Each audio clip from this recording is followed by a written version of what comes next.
다시 한번 평화이신 주님을 찬양합시다. 주는 평화 막힌 맘을 모두 오셨네. 주는 평화.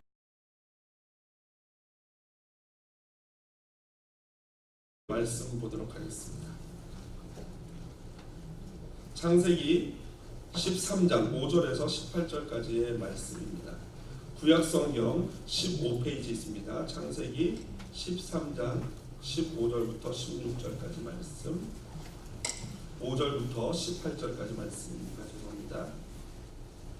구약성경 15페이지입니다. 찾으셨으면 제가 먼저 5절을 읽도록 하겠습니다. 아브라함의 일행 롯도 양과 소와 장막이 있으므로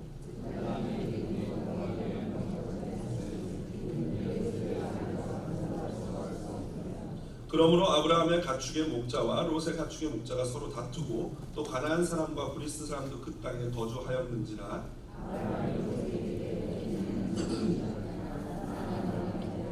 내 목자나 서로 다투게 하지 말자. 내 앞에 온 땅이 있지 아니하냐. 나를 떠나가라. 내가 좌하면 나는 우하고 내가 우하면 나는 좌하리라. 알아본즉 수알까지 온 땅에 물이 넉넉하니 여호와께서 소돔과 고모라를 멸하시기 전이었으므로 여호와의 동산 같고 애굽 땅과 같았더라. 그러므로 롯이 요단 온 지역을 택하고 동으로 옮기니 그들이 서로 떠난지라.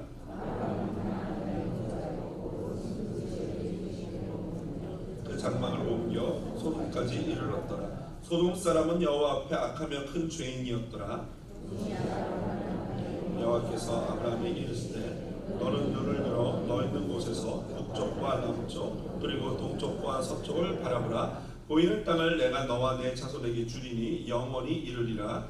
내가 내 자손이 땅의 티끌 같게 하리니 사람이 땅의 티끌을 능히 셀 수 있을진데 내 자손도 세리라. 너는 일어나 그 땅을 종과 횡으로 두루 다녀보라. 내가 그것을 내게 주리라. 장막을 옮겨 헤브론에 있는 마므레 상수리 수풀에 이르러 거주하며 거기서 여호와를 위하여 제단을 쌓았더라. 아멘. 오늘은 본문 창세기 13장 5절로 18절 본문 말씀을 가지고요, 내가 좌하면 나는 우하고 라는 제목으로 함께 말씀 나누도록 하겠습니다. 여러분, 인간 세상에 얼마나 크고 작은 많은 분쟁들이 존재합니까? 아마도 이번 일주일을 살면서 뉴스를 통해서 많이들 접했을 수 있을 것이고요. 또한 내가 사는 삶에서도 여러 가지 크고 작은 분쟁이 있었을 수도 있습니다. 왜 이렇게 우리 삶 가운데 분쟁이 존재하고 또 크게는 전쟁이 일어나는 것일까요? 여러분, 전쟁이 왜 일어난다고 생각합니까? 전쟁은 뭐 여러 가지, 한 가지 이유가 아니겠죠. 여러 가지 이유가 복합적으로 연결되면서 일어나겠죠. 예를 들면은 영토, 땅을 차지하기 위해서, 또는 이념, 또는 종교. 요즘 뭐 사우디아라비아 같은 나라는 왕이 계승 때문에 서로 피를 흘리는 그런 어떤 일이 벌어지고 있다고 하고요. 또 요즘 21세기에 들어와서 전쟁이 일어나는 가장 큰 이유 중에 하나가 있다면 또 경제적인 이유 때문에 전쟁이 일어나기도 합니다. 그래서 존 스톤 신저라는 사람은 전쟁의 탄생이라는 책에서 이 전쟁이 일어나는 이유를 한 세 가지로 간략하게 요약을 했는데, 전쟁은 지나친 낙관주의, 그리고 상대편에 대한 심각한 왜곡, 적이 자신을 공격할 것이라는 확신 때문에 일어난다라고 요약을 했습니다. 한마디로 사람이 이렇게 순간 이렇게 패드락 하지 않으면 전쟁이 일어나지 않는다는 거죠. 물론 실제로 이런 위협이 있는 상황도 있을 수 있습니다. 오늘날처럼요. 그러나 대부분은 내가 전쟁을 하면 저 상대를 충분히 제압할 수 있다라는 어떤 낙관론과, 그리고 가만히 있으면 저 녀석이 먼저 나를 칠 것이다 라는 어떤 불안함이 겹쳐지면서 전쟁이 일어나는 것이라고 합니다. 실제로 이 영국이 처음 1차 대전에 참전했을 때가 1914년 8월인데요. 그때 수많은 이 영국인들이 이 버킹엄 궁전 앞에 모여가지고 환호하면서 그 전쟁에 참전하는 것을 너무나도 기뻐하며 즐거워했다라는 것입니다. 또 그뿐 아니라 그때 적이었던 독일도 마찬가지입니다. 그래서 이 독일 시민들의 반응에 대해서 이 역사가 알렌 블록이라는 사람은 이와 같이 묘사를 했습니다. 온 국가가 다시 없을 정도로 하나가 되었다. 이런 극도의 애국심을 경험한 이들은 이를 영원히 잊지 못할 것이다. 한마디로 이게 어떤 장면과 같으냐면요. 여러분 오늘이 무슨 날인지 아십니까? 시혹데이예요. 그래서 오늘 5시가 되면 이제 우리 이 워싱턴의 이 풋볼팀인 시옥이 경기를 하는 날인데 이 경기할 때 보면 여러분 많이 보지 않습니까? 똑같은 옷을 똑같이 입고 똑같이 구호를 외치면서 시혹 시혹 이러면서 막 게임을 하면요 사람이 다 너나 할 것 없이 하나가 돼가지고 처음 본 사람도 하이파이브를 하고 막 즐거워하는 이게 사실은 이제 옛날에 이런 게임이 없으니까 뭘 한 거예요? 전쟁을 통해서 그 어떤 카타르시스를 느꼈다라는 것이죠. 심리학적인 거겠죠. 그래서 이 미국의 심리학자 윌리엄 제임스는요 전쟁이 이렇게 자주 발생하는 이유를요 이 사람들이 갖고 있는 그 긍정적인 어떤 심리 서로 모여서 하나가 되는 이런 것도 굉장히 작동을 하고 있다라는 거예요. 그러니까 한마음 돼가지고 무엇인가를 하는데 무엇인가를 오늘날처럼 뭐 스포츠가 많으면 막 스포츠를 하면서 그 스트레스를 카타르시스를 느끼는데 그게 아니고 옛날에 별로 할 게 없으니까 온 국민이 하나가 되어서 쟤네를 죽이자 이러면서 이제 한마음이 됐다라는 것입니다. 오늘날로 치면 이제 다행히도 이런 큰 스포츠들이 있어서 그나마 다행인 거죠. 이게 없었으면 더 많은 전쟁이 있을 수도 있다라는 얘기예요. 여하튼 혹자는 이러한 이 전쟁이 일어나는 것에 대해서 또 역사학적으로 이렇게 풀이를 한 분들도 계세요. 이 인류 역사상 남자의 비율이 여성보다 현저히 많아지게 되면은 역사적으로 뭐가 일어나는 거예요? 전쟁이 일어난다는 거예요. 그럼 왜 그러냐면은 이 남성들은 여성에 비해서 좀 터프하지 않습니까? 그러다 보니까 이 남성들이 주체할 수 없는 이 싸우고자 하는 인간 동물적인 본능적인 것 때문에 남성들이 많아지면 점점 이 분위기가 험악해지면서 분쟁이 일어난다는 거예요. 거기다가 여성이 줄어들면은 동물적인 문제에서 어떤 문제가 생깁니까? 그렇죠. 짝짓기 죄송합니다. 짝짓기하는 이 숫자가 모자라지는 거예요. 그러다 보니까 본능적으로 그 이 여성을 차지하기 위한 그 본능 때문에 전쟁이 일어나고 전쟁이 일어나면 주로 누가 많이 죽습니까? 그렇죠. 남자들이 많이 죽는 거예요. 그러면 이제 다시 또 성비 비율이 맞아지면서 또 평화가 유지된다라고 이렇게 해석하는 사람도 있어요. 한편 일리가 있다고 저는 생각을 합니다. 그러나 제가 가만히 이런 전쟁이라든가 이런 분쟁들의 깊숙한 곳을 들어가 보면요 결국에는 전쟁이 일어나는 그 가장 근본적인 원인은 뭐예요? 바로 인간의 죄성 때문이에요. 우리 마음속 깊이 자리 잡고 있는 그 죄성이 사람들과 개인적으로 분쟁이 일어나면 개인적인 싸움이 되는 거고 공동체가 그런 분쟁에 휘말리게 되면 그게 뭐예요? 전쟁이 되는 것이다 라는 거예요. 그래서 제가 캘리포니아 쪽에 있을 때 교회를 섬길 때 청년부를 섬겼는데 청년부 친구들이 한 100명 정도 되는데 예배 끝나고 이 소그룹 모임을 끝나고 나면 이제 간식 식사를 하러 가지 않습니까?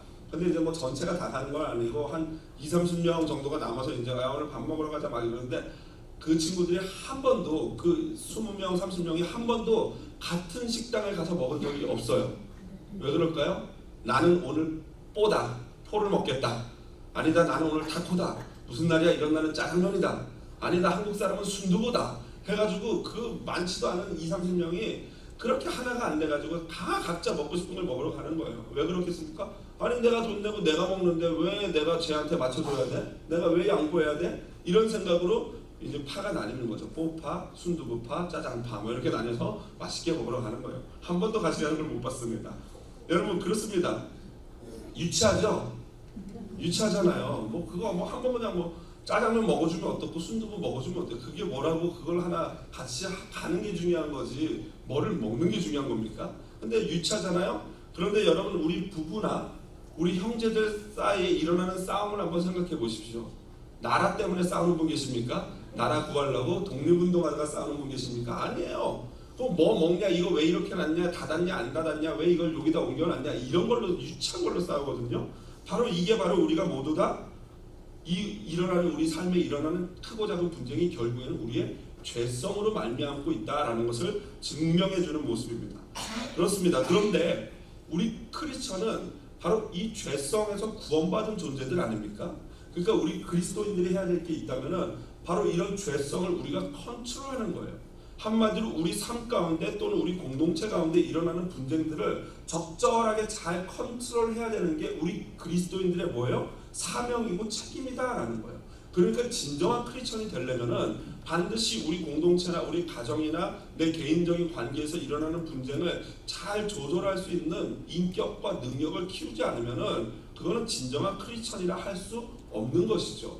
자, 그렇다면 우리가 어떻게 해야지 이렇게 성숙한 우리 삶 가운데 일어나는 크고 작은 분쟁들을 컨트롤할 수 있는 그러한 성숙한 크리스천이 될 수 있는가? 오늘 본문을 통해서 한번 살펴보기를 원합니다. 오늘 본문은요, 지난주에 살펴봤던 그 아브라함이 거부가 돼가지고 이 다시 애굽 땅을 나와서 가나안 땅에 정착하면서 발생되는 문제입니다. 여러분, 반드시 물질이 심하게 무거울 정도로 부가 많아지는 것은 결코 좋은 것이 아닐 수 있습니다. 물론 부가 자체 많아지는 것이 나쁘거나 좋은 어떤 그런 것이 아닌 가치 중립적인 것이지만, 그게 부가 있거나 없거나 그것은 옳고 나쁨의 문제는 아니지만 그 자체가 우리에게 끼쳐지는 영향이 있는데, 재물이 많으면 많을수록 오히려 우리를 행복하지 않게 만들 수 있는 요소가 많아진다라는 거예요. 오늘 본문을 보면 바로 알 수 있어요. 그 많아진 재물 때문에 아브라함과 롯 사이에 어떤 일이 생깁니까? 다툼이 일어나는 거예요. 재물이 많아지면요, 쉽게 다투게 되는 거예요.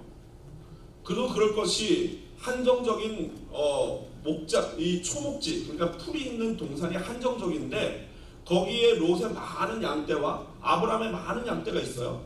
또 거기에는 가나안 원주민도 살고 있어요. 브리스 족속이라는 사람들도 살고 있어요. 그러다 보니까 당연히 양들이나 낙타가 먹을 풀이, 염소가 먹을 풀이 적지 않겠습니까? 그러다 보니까 이 주인에게 충성된 목자일수록 기를 쓰고 싸우는 거예요. 왜냐면 내 주인의 양을 먹이는 게 내 책임이기 때문에. 그러다 보니 당연히 목자들끼리 싸우죠. 어쩔 수 없이 싸울 수밖에 없는 구조가 되는 것입니다. 재물이 많아지면 그렇게 돼요. 실제로 여러분, 우리 한국의 이 재벌가, 외국은 잘 모르겠는데 별로 다르지 않다고 생각해요. 우리 한국의 재벌가들 보면 엘사 같은 경우에는 지난 얼마 몇 년 전에 이제 형제난이라는 이름에 막 그냥 경영권 계승을 놓고 서로 막 쌍방간에 막 공격이 일어나지 않았습니까? 또 그뿐 아니라 우리나라 굴지기업 S기업도요, 사실은 그 계승권을 놓고 승계권을 놓고 보이지 않는 암투들이 벌어지지 않습니까? 이게 다 돈이 많기 때문에, 재물이 많기 때문에 벌어지는 일이라 할 수 있습니다. 하지만 성경은 뭐라고 말씀하실까요? 잠언 15장 16절 18절 한번 볼까요? 같이 한번 다 같이 한 목소리로 읽어보도록, 화면 보고 읽어보도록 하겠습니다. 시작. 가산이 적어도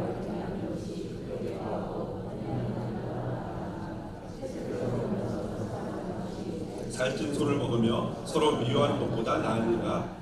돈을 쉽게 내는 자는 다툼을 일으켜도 노하기를 더디하는 자는 시비를 그치게 하느니라. 그렇습니다, 여러분. 가산이 많은 것도 좋지만 그거보다 더 좋은 게 뭐예요?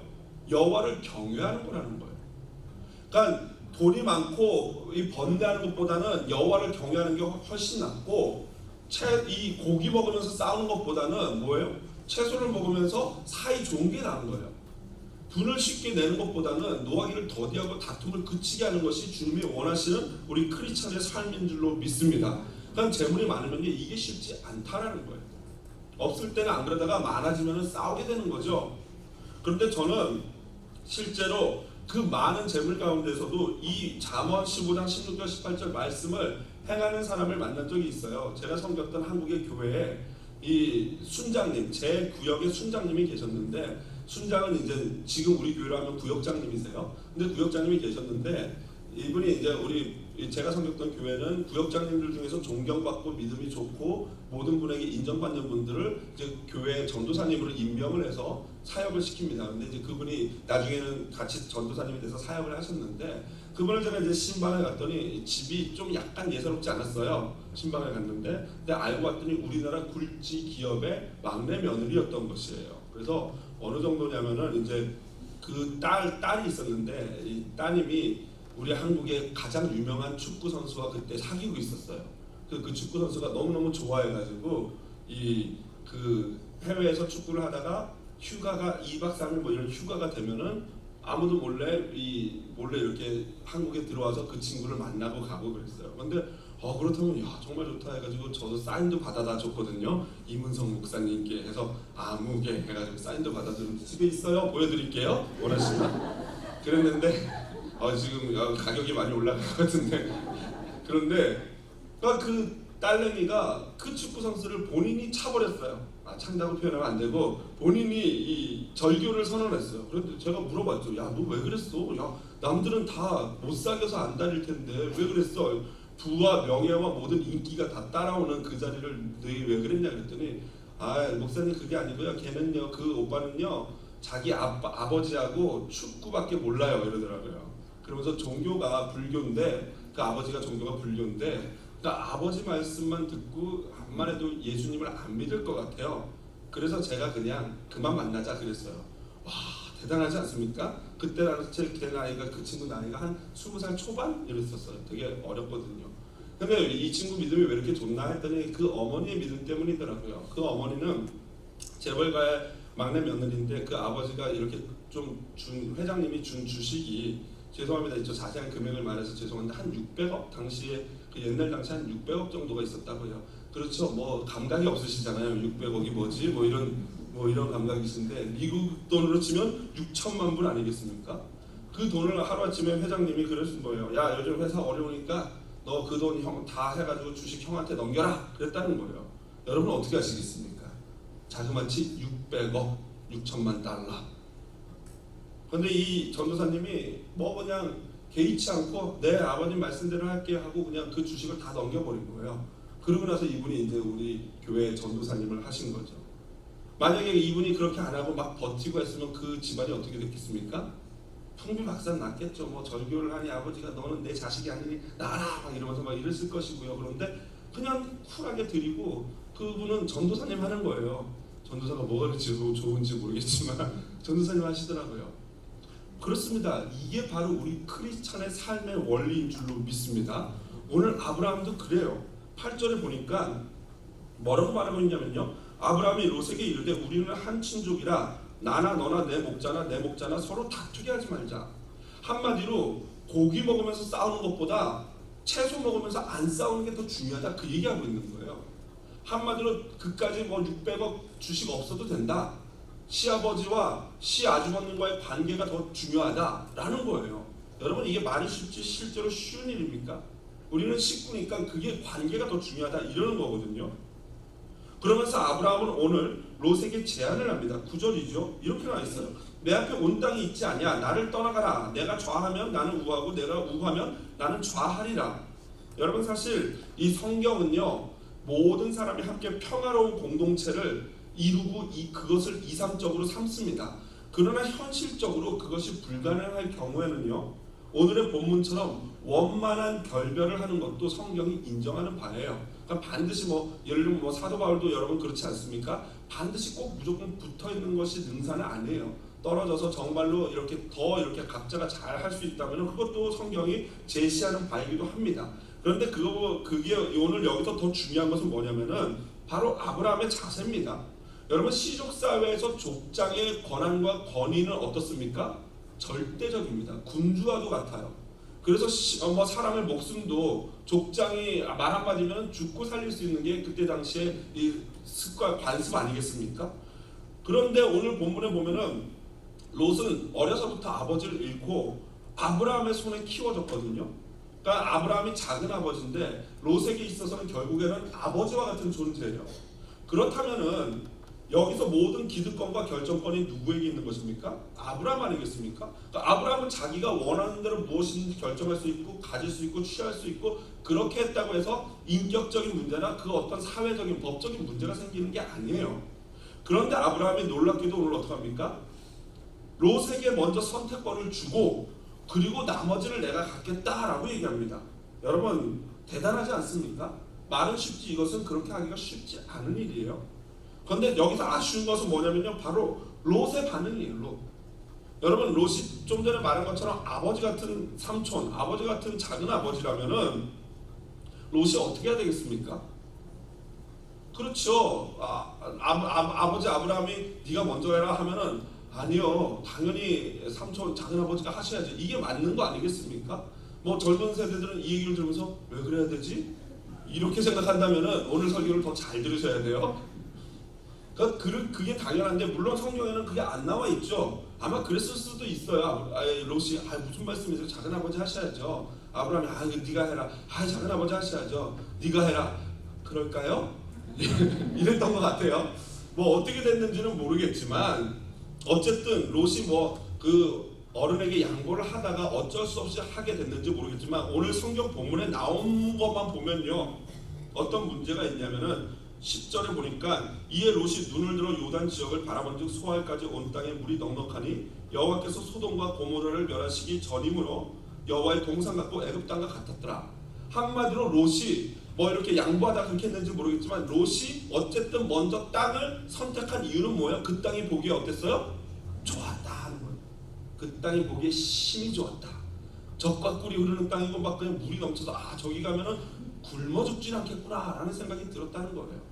심지어는 과장법을 써서 에덴 동산과 같았다라고 표현해요. 한마디로 롯이 뭐 중간에 양보하다 이렇게 됐는지 모르겠지만 마지막으로 결정적으로 그걸 택한 이유는 욕심 때문이었어요. 더 좋은 것, 이기적인 마음.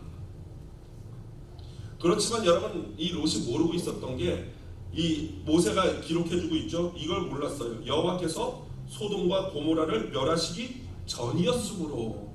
이건 몰랐지롱 이렇게 되는 거예요. 몰랐어요 이걸. 여러분, 저는 이 롯을 보면서 오늘날 젊은 세대들이 떠올려집니다. 물론 저도 상대적으로 젊은 세대이기도 하지만 저보다 더 젊은 30대라든가 아니면 20대 친구들이죠. 요즘 젊은 세대들을 가만히 보면요, 조금도 손해보려고 하지 않아요. 똑똑하지요. 지혜롭지요. 손해보려고 하지 않습니다. 물론 이것이 우리 젊은 세대 전체를 제가 일반화하는 거 아니에요. 우리 교회 청년들은 안 그런 줄로 믿습니다. 왜 이렇게 자신이 없으세요? 제가 확증하는데 우리 청년들은 안 그래요. 제가 이렇게 말할 수밖에 없는 걸 이해해 주시길 바랍니다. 우리 청년들은 안 그러는데, 진짜로 안 그러는데, 일반적인 현상, 그렇지 않은 선한 착한 참된 크리스찬 같은 청년들도 많이 있지만 오늘날 퍼센티지로 따지면 일반적인 모든 청년들이 자기중심적이고 이기적인 청년들이 퍼센티지가 훨씬 높다라는 거예요. 그래서 이런 말을 하면은 왜 애들한테 잘한다고 해줘야지 애들이 잘하지 왜 꼭 그런 걸 말해야 되냐라고 말씀하시는 어른들도 계세요. 꼭 그렇게 이 분위기 파악 못하시고 그렇게 말씀해 주시는 분들이 계신데, 물론 잘하는 건 잘하는 거고 맞아요. 그러나 반드시 잘못한 게 있다면, 말씀에 비추어 잘못한 것이 있다면 어떻게 해야 됩니까? 가르치고 고쳐야 돼요. 그리고 간혹가다 이런 거 있어요. 한국하고 달라서 서양, 이 미국은 이래요, 서양은 이런 분위기입니다 라고 얘기하는데, 여러분, 우리가 서양을 따라가는 사람입니까? 우리는 무엇을 따라가야 됩니까? 말씀을 따라가야 하는 줄로 믿습니다. 말씀에 비추어서 말씀을 따라가야 돼요.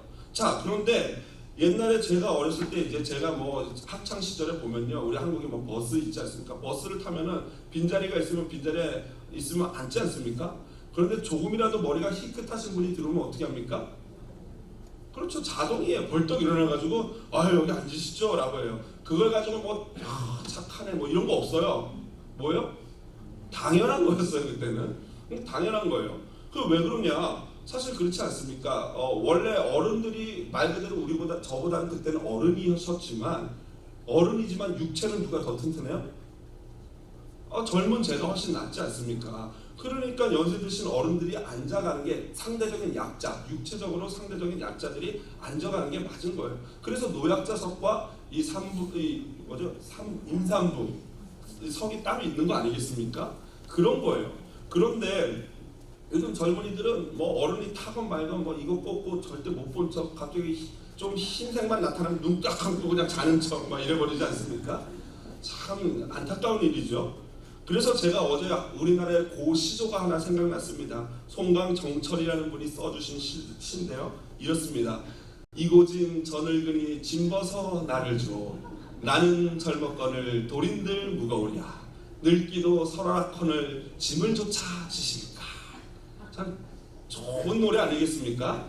이 보니까 어르신이 이렇게 지게를 지고 짐을 지고 가는 걸 보니까 너무나 안 됐어요. 그래서 내가 젊으니까 돌인들 무겁겠습니까? 저를 주세요 하면서, 연세 드시는 것도 힘들고 어려운데 짐까지 지시겠습니까? 젊은 제가 지겠습니다 이런 거죠. 제가 그래서 그때 당시에 이 노래를 약간 각색해서 나는 젊었거늘 서서 간들 어떠하리 이러면서 버스에서 자리를 양보하고 노래를 불렀던 기억이 나는데요. 여러분, 희생이라는 것은 소중한 것입니다. 요즘 젊은 세대들이 희생하기를 원하지 않아요. 롯이 그랬어요. 당연히 어른된 아버지 뻘된 작은 아버지 삼촌에게 양보해야 되는 것이 양보가 아니죠. 원래는 그냥 원래 그분이 이 기득권을 가지고 계신데 그걸 그냥 취하도록 해드려야 되는 게 맞는 건데 아니요. 어떻게 제가 그래요. 그래 어디로 갈까요 삼촌? 이러면서 냉큼 받아먹은 거죠. 욕심대로 자기 욕심대로 좋은 땅을 선택했습니다. 그런데 문제가 있어요. 여러분 보니까 11절에 동으로 옮기니 동쪽으로 옮기니 라고 나와요.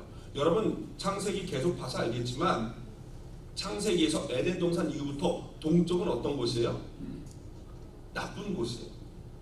그러면 오늘부터 이제 내가 동쪽으로는 절대 안 가겠다 막 이러지 마시고 그런 의미가 아니고 집을 옮겨야겠네 이러지 마시고 그게 아니라 에덴에서 동쪽으로 아담과 하와가 쫓겨났고요. 가인이 아벨을 죽이고 동쪽으로 도망갔고요. 라멕이 동쪽으로 가서 생긴 게 바로 바벨탑이고 바벨론이라는 도시예요. 그러니까 동쪽으로 간다는 것은 기본적으로 창세기에서 안 좋은 것이고 세상적이고 하나님과 멀어지는 관계예요. 지금 롯이 그렇다라는 거예요. 여러분 아시지 않습니까? 이제 앞으로도 계속해서 창세기 보면서 나오겠지만 롯이 동쪽으로 가면서부터 벌어진 일이 이 전쟁 포로로 잡혀가고요. 아내가 소금 기둥이 되고요. 나중에는 딸들과 말할 수 없는 입에 담을 수 없는 그런 관계가 되지 않습니까? 이게 롯이 아브라함을 떠나서 동쪽으로 가면서부터 벌어지기 시작한 일이다라는 거예요. 그러므로 여러분 롯의 생에 있어서 가장 잘한 것이 있다면은 하란에서 아브라함을 따라 나온 것이에요. 그리고 가장 그가 못한 게 있다면은 오늘 바로 어쩔 수 없었지만 아브라함을 떠난 이것이 가장 큰 잘못이에요. 그 재물을 다 갖다 팔고 다 처분한다 할지라도 롯은 어떻게 했어야 돼요? 아브라함 옆에 붙어 있었어야 되는 거예요. 믿음의 그 축복의 통로 아브라함 옆에 붙어 있어야 하는 것이었습니다. 자 그렇다면은 아브라함은 어떻게 이렇게 성숙한 결정을 하고 양보를 할 수 있었을까? 사실 아브라함도 그리 훌륭한 사람은 아니었던 것을 우리가 12장에 보지 않았습니까? 자기 아내를 누이라고 속이고 나 혼자 살겠다고 하는 남편이 훌륭한 남편입니까? 우리 자매님들 한번 대답해 보시죠. 그런 남편과 살겠습니까? 아니죠. 그 남자를 어떻게 믿고 삽니까? 자기 위험은 나 버리고 도망갈 사람인데. 그런데 아브라함이 그 고통과 그 창피함과 그 실수를 경험하고 나서 이제 다시 가나안 땅으로 돌아오면서 하나님께 예배를 하고 나서 인간이 점점 더 신앙적으로 어떻게 돼요? 한 단계 성숙해지는 거예요. 깊어지는 거예요. 폭이 넓어지는 거예요. 물론 롯이 자기에게는 정말 자식과 같은 존재이기 때문에 양보할 수 있었지만 이때 당시 유목민 사회에서 이렇게 초목지, 목초지, 풀이 많은 곳을 양보한다는 것은요 사실은 자살행위와 같아요. 그 많은 양떼와 내 노비와 내 이 종들을 식소를 거느리고 이 사람들을 날마다 먹여야 될 사람의 입장으로서 그 좋은 장소를 선뜻 양보하는 것은요 생각만큼 말만큼 자식 같은 조카라고 할지라도 쉽지 않은 것이다 라는 것이죠. 그런데 이게 바로 우리 크리스천의 모습이어야 할 줄로 믿습니다. 이런 점에서요 우리 어르신들은 아브라함을 본받아야 돼요. 아까는 우리 젊은이들에 대해서 제가 쓴소리를 했지만 우리 어르신들은요 이런 점에서 아브라함의 이 신앙 인격을 본받아야 됩니다. 이 어르신들이 이 젊은이들한테 존경 못 받는 이유가 뭐냐면요 지하철에 타면요 이 지팡이를 가지고 그렇게 졸고 있는 청년이 있으면 머리를 딱 때려서 나 비켜 누군지도 모르는데 무조건 반말로 야 비켜 나 이씨 하면서 이 어디 내 자리에 앉아있어 막 이러니까 젊은이들은 갑자기 황당하죠. 전혀 얼굴도 모르는 할아버지가 와서 지팡이로 머리 때리고 비키라 그러니까 이제 그 존경심이 점점 사라지는 거죠. 여러분 우리 어른 세대를 사실은 이 젊은 세대가 존경해야 돼요. 왜냐하면은 정말 오늘날 우리 대한민국 적어도 대한민국 국민으로서 오늘날 이 대한민국 요즘 뭐 BTS라고 아십니까? 그러시죠? BTS라는 이 그룹이 있어요. 소년 남자들 그룹이 있는데 미국이 완전 난리가 났습니다. 막 그냥 전 세계가 막 BTS에 난리가 났어요. 문제는 여자 학생들만 남자 그룹이기 때문에 여학생들만 난리가 났어요. 미국이 난리가 났는데 이렇게 한국이 문화적인 면이나 경제적인 면 여러 면에서 이렇게 강대국이 되고 이렇게 될 수 있었던 거는 솔직히 지금 이 자리에 머리 희끗희끗하신 어른들의 삶의 결과라고 할 수 있습니다. 젊은 세대는요 거기에 사실은 아무것도 힘을 보탠 게 있어요 없어요? 없어요. 사실은 우리는 누리고 있는 것뿐이죠. 저 같은 사람도 누리는 사람이죠. 자 그런데 지금 이 어르신 세대를 참 안 된 게 뭐냐면요 더 어르신들 세대에 대해서는 어떻게 했어요? 이 어르신 세대가 정말 온 힘 다해서 봉양하고 섬겼거든요. 그리고 이제 젊은 세대들이 나도 그렇게 섬겨주겠지 했는데 어떻게 됐습니까? 세상이 변해버렸어요. 이제 여기서 그런 생각을 하면요, 자리 비켜주겠지 하면 큰일 납니다. 그런 세대가 아닌 게 돼버렸어요. 한마디로 옛 부모 세대와 롯과 같은 젊은 세대에 낀 세대가 돼버린 거예요. 얼마나 그 상실감과 허무함이 크겠습니까? 온 힘 다해서 나라를 일구고 부모를 봉양해서 나도 이제 누릴 때가 됐는데 그런 시대가 다 끝나버리고 이제는 내가 알아서 내 앞가름 해야 되는 아무것도 없는 상태에서, 그러다 보니까 그 상실감과 허무함이 이 어른 세대에 굉장히 큰 거 아니겠습니까? 그러므로 우리는 이때 누구를 주목해야 됩니까? 아브라함을 주목해야 돼요. 아브라함이 그런 거 아니겠습니까? 실컷 고생해서 다 키워놨더니 가라 했더니 좋은 거 해가지고 지가 좋은 거 먼저 해가지고 확 떠나버리는, 자식이 없으니까 아브라함에게 롯이 얼마나 자식 같은 존재겠습니까? 여러분, 그렇지만 그럼에도 불구하고 우리 어르신 세대들은요, 지금 아브라함을 오늘 면밀히 주목해야 돼요. 한번 여쭤볼게요. 하나님이 누굴 이뻐하고 누굴 더 사랑하시겠습니까? 생각해 보세요.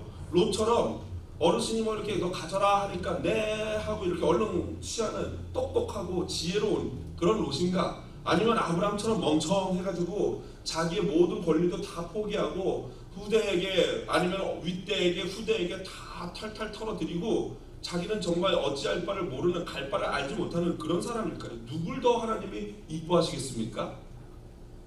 예, 뭐 꼭 대답은 안 하셔도 됩니다. 아시겠죠? 그래서 예수님은 수많은 군중들이 모인 산에서 이렇게 신약에 말씀하시죠. 마태복음 5장 9절입니다. 화평하게 하는 자는 복이 있나니 그들이 하나님의 아들이라 일컬음을 받을 것이고. 아브라함처럼 내 기득권 따지고 하나하나 따져서 내가 이거 다 취하겠다라고 하는 그런 삶이 아니라 그냥 아브라함처럼 그거보다는 평화가 더 중요하다, 너하고 나하고 사랑하는 게 중요하다라고 모든 걸 포기하는 자가 뭐 하자고요? 복이 있는 줄로 믿습니다. 그가 누리는 복은 하나님의 아들이라는 복이에요. 얼마나 큰 복입니까? 여러분, 아브라함 마음 한번 생각해 보십시오. 자식과 같은 롯이 너 먼저 하라고 했더니 그냥 냉큼 해가지고 뒤도 안 돌아보고 떠나버립니다. 어쩌면 아브라함은 롯을 자기의 후계자로 생각하고 있었을 수도 있어요. 왜냐하면 뒷부분에 보면은 자기의 몸종을 자기의 후계자로, 내 후계자는 이 몸종 엘리에셀밖에 없다고 말하는 장면이 나중에 또 성경 중에 나오지 않습니까? 당연히 조카인 롯을 후계자로 생각하고 있었겠죠. 떠나버립니다. 남겨진 것은 책임져야 될 많은 식소들과 미래가 보장되지 않는 이 초목지예요. 그러니까 아브라함의 마음에는 허무함과 불안함과 이 앞으로 내 갖고 있던 모든 걸 다 놔버렸으니 이제 내 또 이 장래 미래는 어떻게 될 것인가 라고 두려워하고 불안해할 그때 어떤 일이 벌어집니까? 14절입니다. 본문 14절 같이 한번 읽어보겠습니다. 시작. 롯이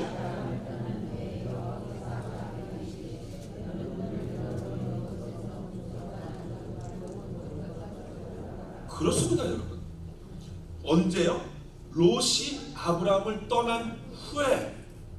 어쩌면 아브라함이 꽉 잡고 있던 롯 아니었겠습니까? 내 마지막 희망이다, 내 노년의 이 보험이다 라고 꽉 잡고 있는 롯 아니었겠습니까? 그런데 그것을 떠나보내고 놔버리고 다 그냥 다 탈탈 털어버리니까 그때 누가 나타나십니까? 하나님이 나타나실 줄로 믿습니다.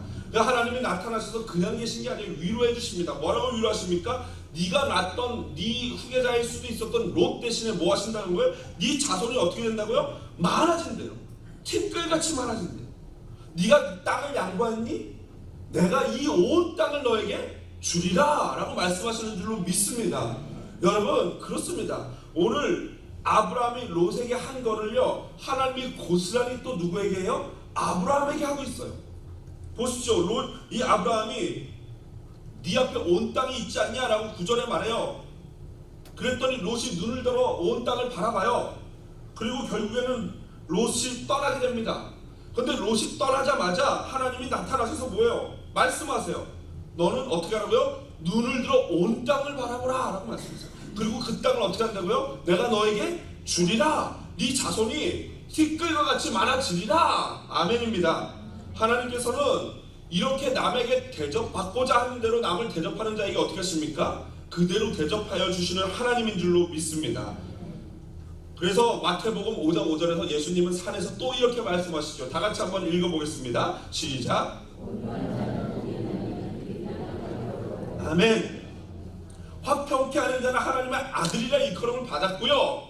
온유하게 하는 자 아브라함은 하나님께 땅을 기업으로 받은 줄로 믿습니다. 하나님은요 지금도 살아계심을 여러분 믿으시죠? 하나님은 지금도 살아서 역사하세요. 황금률이에요.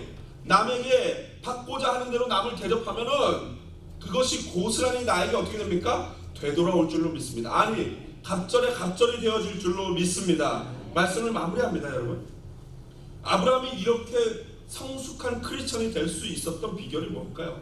화평을 이루는 사람이 될 수 있었던 비결이 무엇입니까? 뭐 여러가지 의견들이 나올 수 있겠지만 여러분 에베소서 2장 14절 한번 본문을 볼까요? 화면을 보십시오. 한 목소리를 같이 읽어보겠습니다. 그는 우리의 화평이신지라 둘로 하나를 만드사 원수된 것 곧 중간에 막힌 담을 자기 육체로 허시고. 그렇습니다. 아브라함이요 예수님으로 말미암아 자신이 잡고 있던 것을 놓아버릴 수 있었던 거예요. 원래 우리 인생은요 하나님과 불목한, 화평하지 못한 깨어진 존재예요. 그런데 하나님과 우리 인생, 죄인된 인생, 이 분쟁할 수밖에 없고 전쟁할 수밖에 없는 인생을 하나님이 예수 그리스도로 말미암아 화평케 한 줄로 믿습니다. 그러니까 우리 인생이요 서로 화평하고 분쟁이 없으려면은 우리 안에 무엇이 충만해야 돼요? 화평의 왕, 평화의 왕 대신 예수 그리스도가 충만할 때 그때 아브라함처럼 살 수 있는 줄로 믿습니다.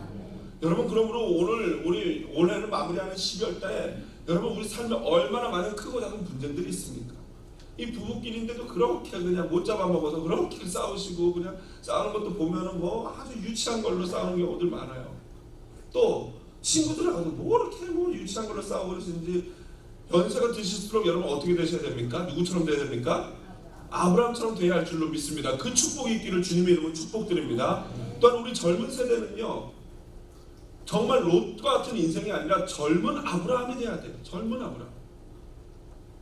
그런데 이렇게 내 안에 예수, 화평의 왕이 되신, 평화의 왕이 되신 예수로 충만할 수 있는 비결이 뭐예요? 오늘 성경 마지막으로 보면요 이 아브라함은 오늘 롯과 헤어지는 이 사건을 딱 샌드위치처럼 싸고 있는 두 구절이 있습니다. 그게 뭐냐면은 13장 4절과 13장 18절이에요. 13장 4절을 보면 이렇게 돼 있죠. 그가 처음으로 제단을 쌓은 곳이라 그가 거기서 여호와의 이름을 불렀더라 라고 나와요. 그리고 18절에 보면은 마물의 상수리 수풀에 이르러 거주하며 거기서 여호와를 위하여 뭐 했더라? 제단을 쌓았더라. 그렇습니다. 이게 해답입니다. 여러분, 평화의 왕 대신 예수 그리스도의 이 진리와 사랑과 화평이 충만하려면은 뭐 하는 수밖에 없어요? 예배하는 수밖에 없는 줄로 믿습니다. 오늘 아브라함이 이 롯의 사건 전후에 예배함으로 말미암아 이렇게 화평을 이룰 수 있었다면은 여러분 연말에 우리가 뭐 해야 되겠습니까? 예배하고 기도하고 막혀있는 담을 허물기 위해서 노력을 하면 내 안에 예수로 충만케 할 때 우리 안에 있는 모든 담이 허물어지고 서로 사랑으로 하나 되어지는 아름다운 교회 공동체요 가족 공동체 될 줄로 믿습니다.